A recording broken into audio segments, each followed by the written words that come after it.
Hey guys, welcome to my channel or welcome back to my channel. Today we are in day 18 of 31 days of SpookTube here on my channel. We are a day behind, even though today is the 19th. We are posting for day 18. I will get completely caught up tomorrow. I just haven't been feeling very well and I'm kind of losing my voice and just not feeling the greatest. I'm feeling a little bit better now, which is why I'm going to film and post for yesterday, today, but I'm hoping since I woke up feeling a little bit better today, that I'll feel even better tomorrow and be able to do 2 videos tomorrow. So today is, like I said, day 18, even though it is the 19th, and today we're going to be doing a video all about the GRAMMOSTOLA porteri, which you can see here is just a common rose hair tarantula. We've done one on the GRAMMOSTOLA rosea, which they used to believe was a red-colored form of the GRAMMOSTOLA porteri, but then they were later believed to be 2 different species. They found out that they are actually 2 completely different species. So today's video is going to be all about the GRAMMOSTOLA porteri. Like I said, the common name is the rose hair, just the common rose hair. They are from Chile. The northern region of Chile is very dry. It's one of the driest places on Earth. It is very desert-like. So temperature for these guys, you do want to keep between like 65 to 80 degrees, and you do want to keep a low humidity because they would not be able to well, they could survive in a higher humidity, I guess, but depending, you don't want to go above like a 45% humidity, maybe 50% humidity, just because, like I said, in nature, they would be found in a very dry, desert-like area. Now, I will say, just because I say desert does not mean sand is an appropriate substrate for them. I don't believe any tarantula should ever be kept on sand. That's just something that I believe, and I've done a lot of research on, and mostly just dry eco-earth or cocoa fiber, things like that are going to be what you want to keep them on, no sand. Now, the enclosure, you want to keep a hide, which this gal here does have a hide. This is Ruby. So Ruby does have a hide over there. She does use that quite frequently. She uses her little pot there to hide out in. And then you want to keep a water dish in there, which I also have. Oh, my toes are showing. Which I also have a water dish in there. In order to keep a decent humidity for these guys, you could just overflow the water dish like I do with most of my other species that can stay a little bit more dry. And you want to have about like 4 inches of substrate. You could go up to 6 inches of substrate for burrowing. I've never really seen mine burrow. They mostly just use their hides. As slings, they burrow a little bit more. I do have some slings. They burrow a little bit more as slings. But as an adult, I've never seen any of mine burrow.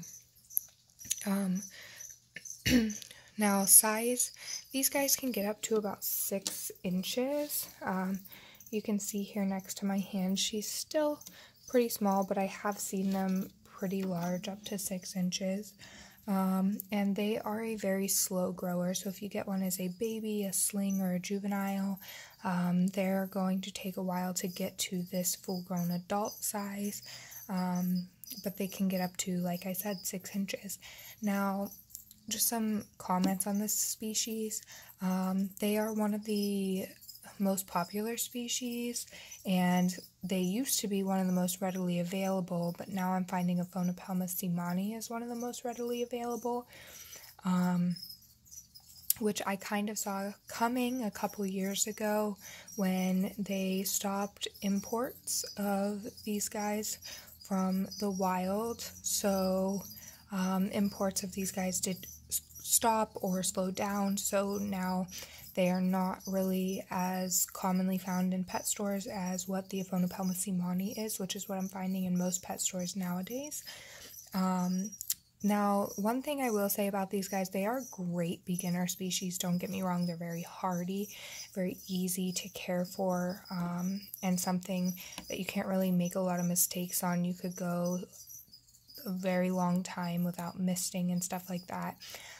They also go into fasting stages, which is one thing that's a negative about them. But the good thing about that is they don't really lose a lot of weight when they do that. Their abdomens stay pretty big. So yeah, they do go into fasting stages in their life, which could be a negative. They will quit eating. I've heard that they quit eating. They could do it for up to 2 years.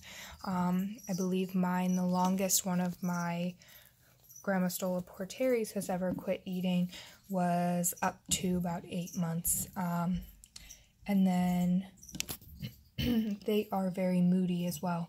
They do kind of have a little bit of a bipolar attitude on them.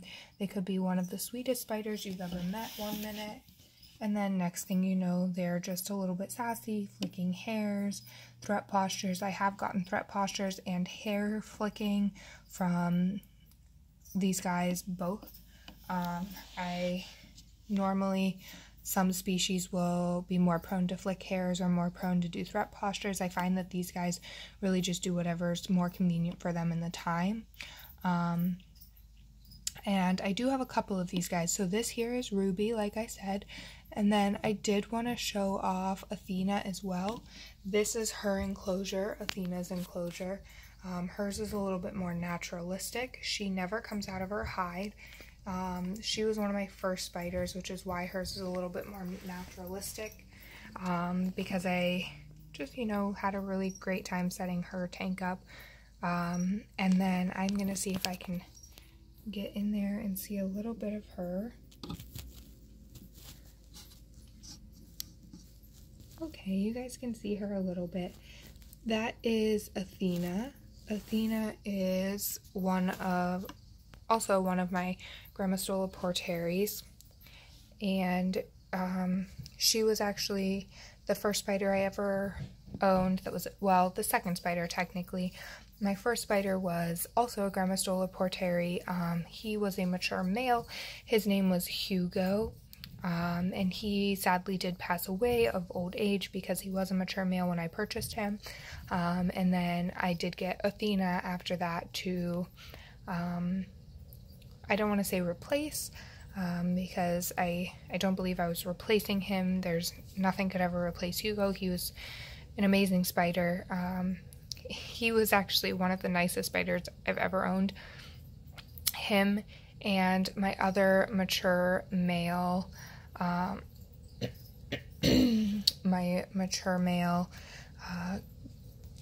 Brachypelma homori, but at the time what was believed to be my Brachypelma smithi. Those two were the two best tarantulas I've ever owned. But I feel like mature males are just like that. They have more of a tendency, they're like just kind of out wandering looking for females. They don't really care what's going on. But my mature male Hugo, he used to let me scratch under his leg like a dog. He'd get really happy about that. And I know spiders technically don't have emotions, but I like to believe that he was happy. I also do have some slings, and I wanted to showcase some of the spiderling and what a spiderling would look like versus an adult. So you can see they're a little bit different when they're babies versus when they are adults. And you can see that that spider is clearly very small, but they do burrow a little bit more. You can see there's a little space there and there that she has burrowed, and she's made an entire tunnel underneath there. But yeah, that was a sling GRAMMOSTOLA PORTERI versus an adult GRAMMOSTOLA PORTERI, and just some care on them. Like I said, this was day 18 of 31 days of SpookTube here on my channel. I will see you guys in tomorrow's video. Like I said, I'll be doing 2 tomorrow, so keep an eye out for those. And I will see you guys in tomorrow's video. Don't forget to like this video, subscribe to my channel if you have not already. I know this video was not very exciting and happy, but like I said, I'm just not feeling very well. I'm just kind of out of it a little. But yeah, I will see you guys in tomorrow's video. Like my videos, subscribe to my channel if you haven't already, hit that little notification bell so you never miss out on any of the future videos. And you can check out my Patreon page and my P.O. Box link down in the description if you want to support this channel even more. You can go ahead and click on that link down below. I will see you guys later. Bye! We love you, even though Mommy's not feeling well. We love you. Okay, bye guys.